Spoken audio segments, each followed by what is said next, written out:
Quebra-pau lá na família, viu? Ó, o Bolsonaro está em fúria com seus advogados, principalmente pela mentira que eles disseram a ele sobre a delação do tenente-coronel Mauro Cid. Os advogados disseram ao Bolsonaro que o Cid não tinha delatado porcaria nenhuma, não te implicou, nós temos fontes confiáveis.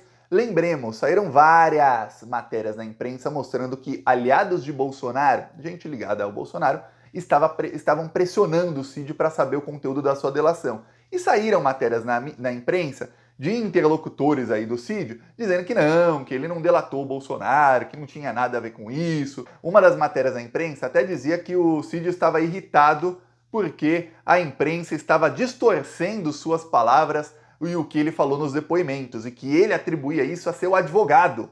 E que seu advogado só não foi demitido ainda porque o Cid tem que pagá-lo e tem mais parcelas para pagá-lo até pelo menos maio, e que até lá ele não será demitido. Depois disso já não se sabe. Mas, peraí. Por que a Polícia Federal ia homologar uma delação do Tenente-Coronel Cid, ajudante de ordens do Bolsonaro, braço direito dele, que foi quem ali organizou a tentativa de golpe de Estado, organizou o crime dos cartões de vacinação, organizou vários outros, sem que ele delatasse o chefe dele? Estranho, né? Então o Bolsonaro ficou irritado aí com os...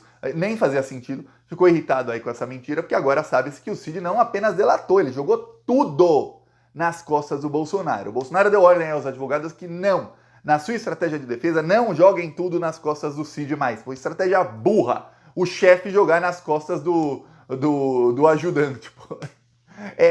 Nossa, quem é o beneficiário dos crimes? O chefe.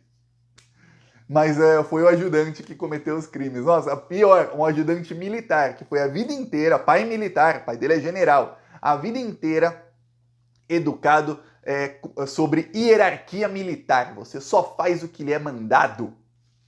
Aí o Bolsonaro vai lá e fala que não, esse cara, a minha revelia, cometia crimes para mim.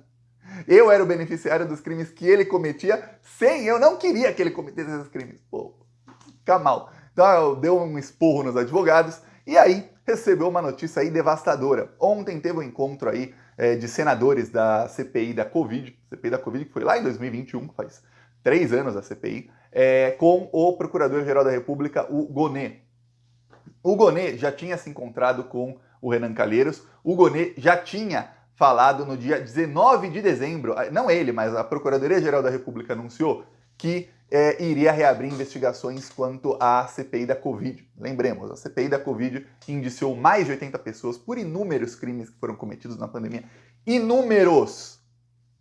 Olha, desde o atraso na compra de vacinas, aqueles mais de 100 e-mails da Pfizer que o governo Bolsonaro não respondeu, a tentativa de superfaturamento na compra das vacinas Covaxin, tentativa de superfaturamento na compra da vacina também da AstraZeneca, queriam cobrar $1 de propina por dose.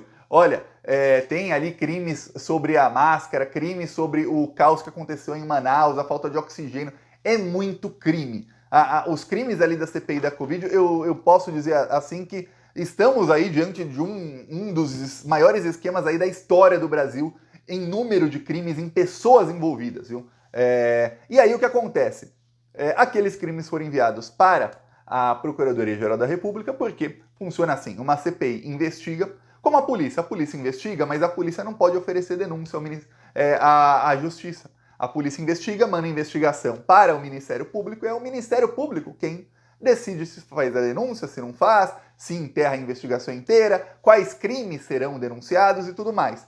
No caso, a CPI faz o mesmo, faz ali o trabalho de investigação e manda. O Ministério Público era comandado pelo criminoso Augusto Aras, comparsa do Bolsonaro na maioria dos crimes. O Augusto Aras simplesmente decidiu não indiciar o Bolsonaro, não indiciar ninguém, não denunciar, indiciados foram, não denunciar ninguém por crime algum e enterrar as investigações. Ok, ficaram ali arquivadas. No dia 18 de dezembro do ano passado, assume Gonê. O Gonê assumiu na Procuradoria-Geral da República e no mesmo dia o Gonê enviou ali para o Gilmar Mendes o seguinte, olha, na verdade o STF o Gilmar Mendes encaminhou para a mesa do Gonê um pedido, porque todo o processo tem que o STF, antes de decidir, pergunta para a Procuradoria. E perguntou, olha, tem alguém aqui recorreu sobre o arquivamento dos casos da CPI da Covid. Então recorreram aqui, no caso quem recorreu foi o Randolph Rodrigues. Recorreu. Você vai mesmo arquivar sim ou não? Por que é para arquivar ou não é? E ali o Gonê, no dia 19 de dezembro, ele responde ao STF dizendo não vamos arquivar nada não, isso não será arquivado, isso será desarquivado. E ali o Gilmar Mendes deu ordem para desarquivar e o Gonê passou ali a investigar. Porém, a investigação ainda não foi aberta formalmente, mas já está ali a decisão tomada, ou seja, já está encaminhada. Então, os senadores da CPI da Covid se encontraram com o Gonê para falar, foi assim, assim, assim que aconteceu, os crimes foram assim, assim, assim, tem que ser investigados. E o Gonê foi lá e falou, é óbvio, contem comigo, meus chapas.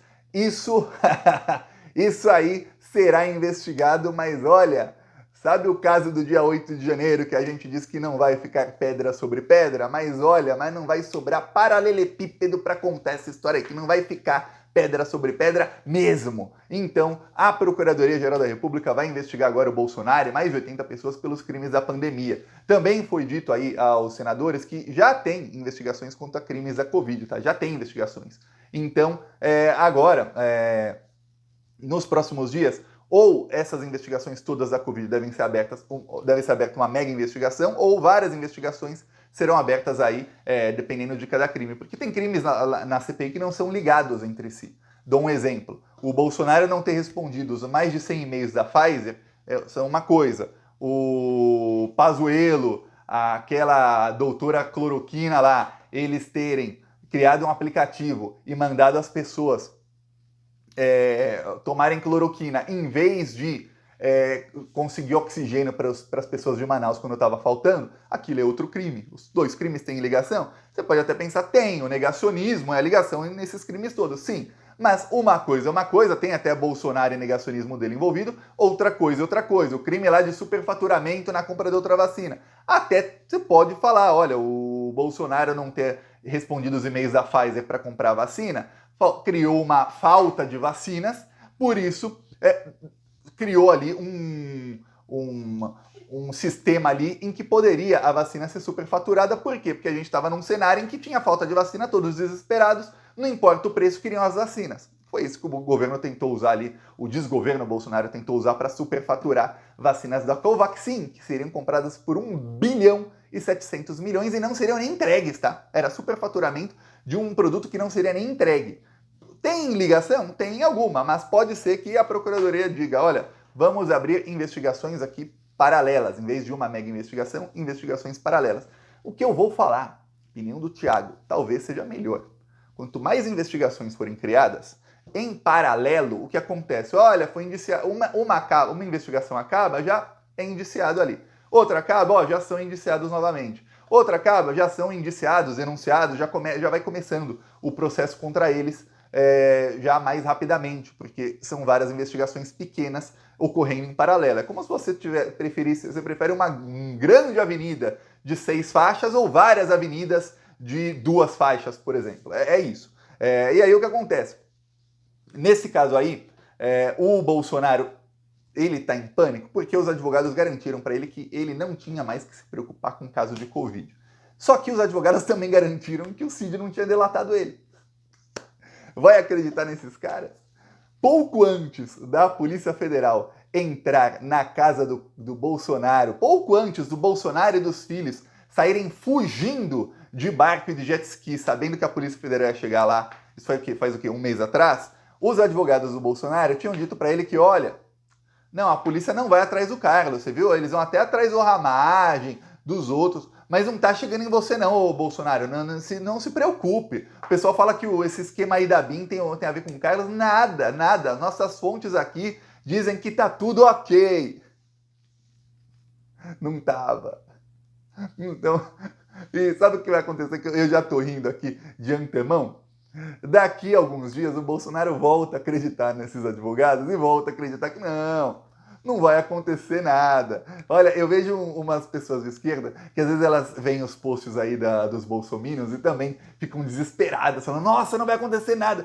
Quando o Eduardo Bolsonaro colocou, foi o que mais viralizou foi o Eduardo, né? Depois do Eduardo, depois de muitas horas aí o Gay publicou e viralizou muito.